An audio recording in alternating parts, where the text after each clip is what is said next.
Tap with your finger or an Apple Pencil at the edge of canine, left central, and canine.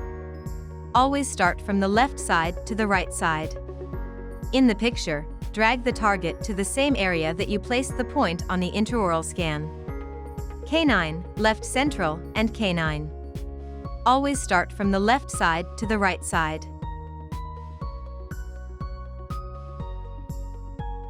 Tap on the set point sign to merge the files together.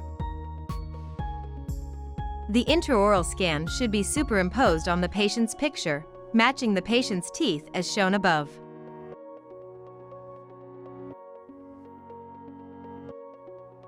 Adjust the position, sizing, and rotation of the intraoral scan.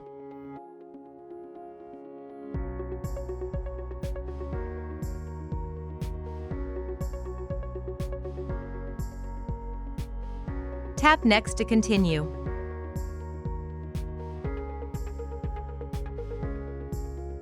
Add the patient's name and tap Save the case.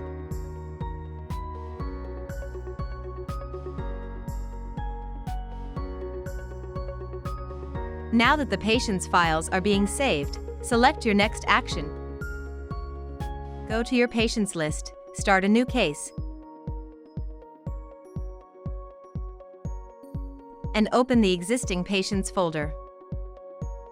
Now that the files are calibrated, you can begin to 3D design your case.